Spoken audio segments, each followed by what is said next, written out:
Hello, welcome back to understand with excellence.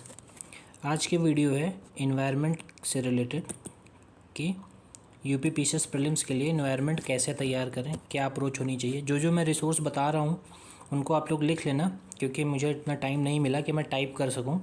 ठीक है, तो मैंने बस जो मैं बता रहा हूँ उसको सुन लेना। ठीक है, इन्वायरमेंट के लिए बहुत लिमिटेड रिसोर्स रखना है, पहली चीज़ तो यह ध्यान रखनी है।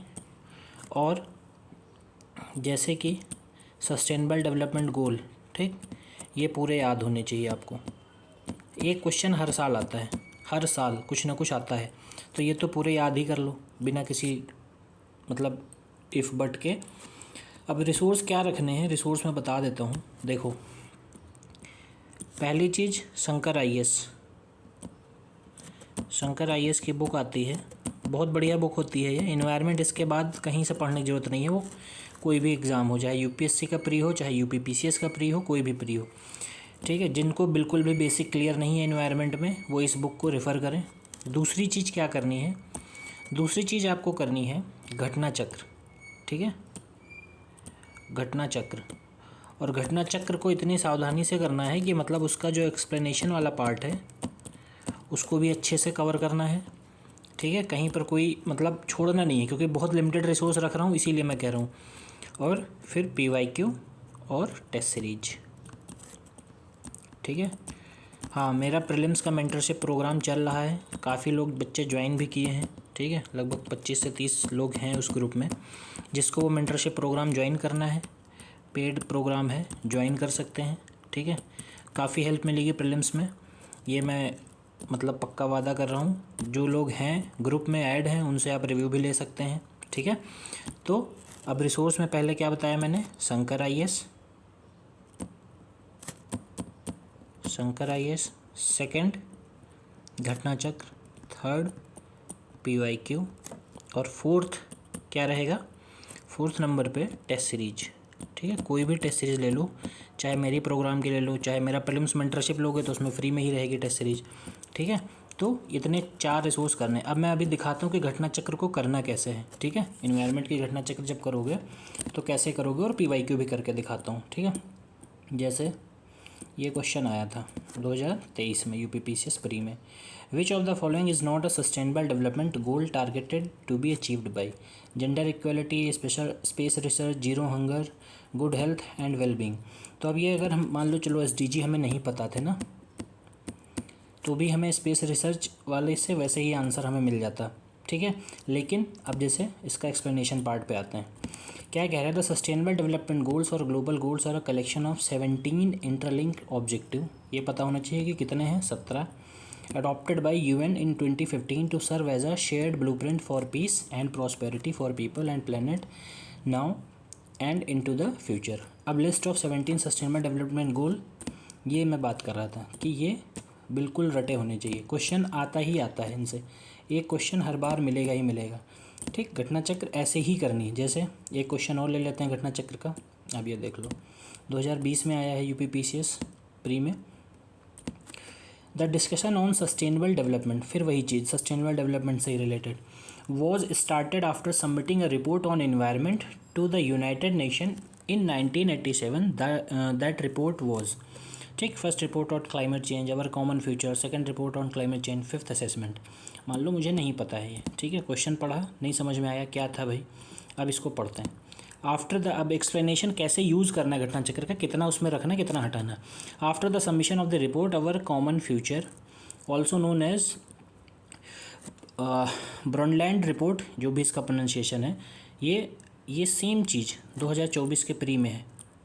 ठीक है, लोग कहते हैं घटना चक्र से क्वेश्चन ही नहीं आता है, इसीलिए मैं चिल्ला रहा हूँ पहले वीडियो से अपने कि एक्सप्लेनेशन पार्ट पे ज़रूर फोकस करो। जाके 2024 का एक क्वेश्चन देख लेना, सेम ऐसे ही रिपोर्ट लिखी हुई है। ठीक है, which was published by World Commission on Environment and Development in 1987। The discussion on sustainable development was started. तो published by World Commission on Environment and Development, ये पढ़ना है घटना चक्र से। ये जो रिपोर्ट लिखी है, जिसको अवर कॉमन फ्यूचर के अलावा इस नाम से भी जानते हैं, 2020 में अवर कॉमन फ्यूचर करके क्वेश्चन आया, 2024 में ब्रॉनलैंड रिपोर्ट से आया है। ठीक है, जाके 2024 का पेपर देख लेना। ठीक है, उसमें ये रिपोर्ट मिलेगी, ठीक है।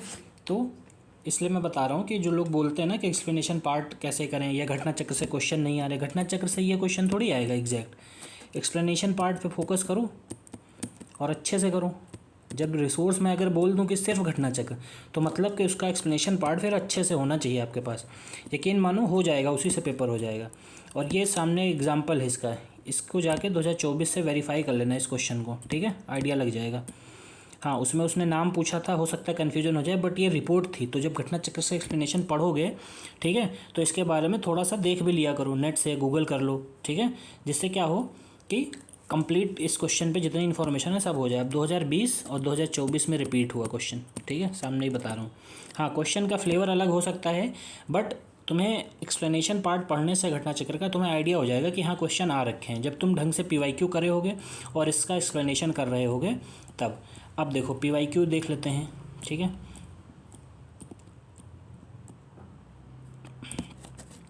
निम्नलिखित कथनों में से कौन सा पारिस्थितिकीय निकेत के बारे में सही नहीं है?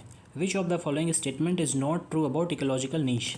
अब नीश ये मैं बता चुका हूँ, फिर से समझ लो। देखो, नीश का मतलब एक तरीके से आम भाषा में बोलें तो स्पेशलिटी होता है, ठीक है। स्पेशलिटी कैसे? जैसे मान लो मैं यूट्यूब पे वीडियो डालता हूँ, तो मेरी नीश क्या है? एजुकेशन नीश है ना। एक कोई पॉडकास्ट डालता है तो उसकी नीश क्या होगी? उस यूट्यूबर की पॉडकास्टर होगा वो, है ना। इसी तरह से हर स्पीशीज़ का एक नीश होता है, ठीक, पर्टिकुलर एक इन्वायरमेंट, एक स्पेशलिटी, उसका कैरेक्टर होता है जिस नीश में वो रहता है, ठीक है। तो अब कौन सा नॉट ट्रू पूछा है? तो कह रहा है dominant species occupy extensive and broader ecological niche, ठीक। प्रबल प्रजातियां विस्तृत एवं व्यापक पारिस्थितिकीय निकेत को घेरती हैं। बिल्कुल सही बात, डोमिनेंट स्पीसीज है इसीलिए वो ज़्यादा जगह भी लेगी। तो ये बात तो सही है, गलत तो नहीं होगा ये। फिर number of species becomes large in ecological niche of natural ecosystem if resource are sufficient. अगर हमारे पास रिसोर्स पर्याप्त हैं, संसाधन मतलब इनफ हैं, तो हम क्या करेंगे? सीधी सी बात है, क्या होगा? हमारा एक्सटेंशन होगा, स्पेसीज़ क्या होंगी? बड़ी होती चली जाएंगी। तो ये भी बात सही है। फिर dominance of single species become minimum if the resource distribution is equitable in habitat, ठीक। यदि किसी आवास में संसाधनों का समान वितरण होता है तो वहाँ की प्रजाति क्या न्यूनतम हो जाती है, जबकि ये बात गलत है। क्या कह रहे हैं? जब इक्वल डिस्ट्रीब्यूशन है, मतलब अगर 10 स्पेसीज़ हैं और 10 को बराबर खाना मिल रहा है, तो किसी की भी प्रजाति कम नहीं होगी, किसी की भी जो पॉपुलेशन है वो कम नहीं होगी। क्या होगी? Species become minimum, dominance of single species become minimum. हाँ, ये बात क्या है? ये भी बात सही है। कैसे? बताता हूँ। यहाँ पे थोड़ा रिवर्स हो गया वो पहले वाले ऑप्शन के चक्कर में। कैसे? कह रहा है डोमिनेंस ऑफ सिंगल स्पेसीज, ठीक है। और जब रिसोर्स क्या है? लिमिट, मतलब इक्वल डिस्ट्रीब्यूशन। तो 10 स्पेसीज़ हैं, जब 10 को बराबर मिल रहा है रिसोर्स, तो कोई भी डोमिनेट नहीं कर पाएगा। सबको बराबर मिल रहा है तो सब बराबर ही ग्रो करेंगे, है ना। तो ये बात भी सही है कि भाई dominance of single species become minimum if the resource distribution is equitable in a habitat. एकदम सही बात है कि जब सबको बराबर खाना पीना सब कुछ रिसोर्स मिलने लगेंगे तो क्या होगा? धीरे धीरे सारे क्या होंगे? बराबर हो जाएंगे। तो डोमिनेंस जो होगा वो क्या होगा? मिनिमम हो जाएगा।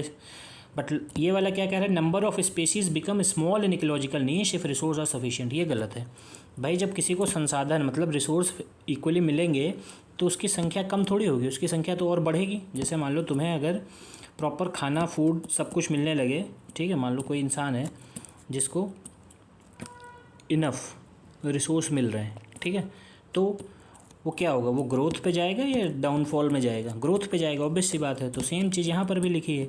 ये कह रहा है कि जिसको मिलेगा सफिशिएंट रिसोर्स वो कम हो जाएगा, जबकि क्या बात है?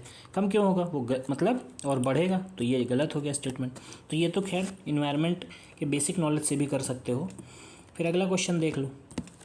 कह रहा है what does the inter governmental panel on climate change emphasize regarding reductions in green house gas emissions. Green house gas में मतलब किस पर जोर देता है, ठीक है। तो gradual and limited reduction are enough. Climate change बहुत बड़ा मुद्दा चल रहा है, ठीक है। ये रिपोर्ट जो निकालता है ये थोड़ी बोलेगा कि क्रमिक और सीमित कटौती पर्याप्त है, क्योंकि जिस हिसाब से क्लाइमेट चेंज हो रहा है उस हिसाब से रैपिड रिडक्शन जरूरी है। तो पहला तो गलत हो जाएगा। फिर कह रहा है deep rapid and sustain reduction are essential. दूसरा सही हो जाएगा, क्योंकि ये जस्ट इसी का उल्टा लिखा है। तो ये दो स्टेटमेंट देखो, दो स्टेटमेंट है। ये दोनों एक दूसरे के अपोजिट हैं, तो इन दोनों में से सही एक ही होगा, ये भी बात देख लिया करो। ठीक, पहला पढ़ा और दूसरा पढ़ा, दोनों जस्ट अपोजिट हैं। ठीक है, तो अब हमें पता है कि जलवायु परिवर्तन जो इतनी तेज़ी से हो रहा है, तो हमें रैपिड ही रिडक्शन करना पड़ेगा, तभी जाके उसका सोल्यूशन मिलेगा। हम धीरे धीरे पर्याप्त करेंगे तो नहीं होगा। ठीक है, तो पहला गलत दूसरा सही, दोनों आपस में रिवर्स स्टेटमेंट है, तो दोनों में से सही एक ही होगा। ठीक है, तो ये क्वेश्चन हो गया। अब ओवरऑल मैंने क्या बताया कि जो रिसोर्स बताए हैं उनको कहीं लिख लेना, और इससे ऊपर कोई रिसोर्स करने की ज़रूरत नहीं है। यकीन मानो, जिनका बेसिक इन्वायरमेंट तैयार है, हाँ एक चीज़ मैं बता देता हूँ, जिनका बेसिक इन्वायरमेंट तैयार है उनको शंकर IAS करने की भी ज़रूरत नहीं है, वो सिर्फ घटना चक्र कर लें, बट अच्छे से। एक्सप्लेनेशन पार्ट में मैंने दिखाया कि कैसे क्वेश्चन रिपीट होते हैं, बट दिक्कत क्या है, लोगों को लगता है कि घटना चक्र से क्वेश्चन नहीं आ रहा है, मतलब वो चाह रहे हैं कि घटना चक्र के जो ऐसे ये क्वेश्चन लिखे ना, ये उठा के दे दें। तो ऐसे नहीं करता है आयोग जो है उसी से रिलेटेड एक्सप्लेनेशन पार्ट है। ठीक है, अब मान लो सस्टेनेबल डेवलपमेंट गोल है, ठीक, 17 गोल हैं, तो अब वो 17 गोल हैं तो कह दो कि अब इससे क्वेश्चन आ रहा है, लेकिन पिछली बार 16 पूछा था, इस बार 15 पूछ लिया। ठीक, तो ये नहीं होता है, ये लॉजिक थोड़ी हुआ कोई कि घटना चक्र में नहीं लिखा है तो नहीं आ रहा है, उसका एक्सप्लेनेशन पार्ट देखो, उससे एक्सप्लेन हो जाएगा। ठीक है, तो मेरा कहने का बस इतना मतलब है कि अगर कोई चीज़ के लिए मैं लिमिटेड रिसोर्स बता रहा हूँ तो उसको ध्यान से करना होता है। ठीक है, उसमें अपना एडिशनल ऐड करना चाहो अगर लग रहा है, देखो एक सबका एक अपना अपना ये सब्जेक्टिव फिनोमिना है, मैंने अपना बता दिया कि हाँ इतने से काम हो जाएगा, लेकिन अगर किसी को लग रहा है कि नहीं अभी मुझे कम लग रहा है, थोड़ा और करना चाहिए, तो बिल्कुल ऐड ऑन कर सकते हो। लेकिन जितना मैं रिसोर्स बता रहा हूँ उतना ही ढंग से कर लोगे तो आराम से, जितने भी सेगमेंट बताए हैं उतना रिसोर्स कर लोगे, 100% पेपर जो है निकल जाएगा। ठीक है, तो इन्वायरमेंट के लिए डन। इसके बाद इकोनॉमी के रिसोर्स बताऊँगा, इकोनॉमी वाला भी ऐसे ही होगा, उसके भी लिमिटेड रिसोर्स हैं, उसी से काम हो जाता है। फिर साइंस का बता दिया है। ठीक है, तो नेक्स्ट वीडियो में मिलते हैं। Thank you.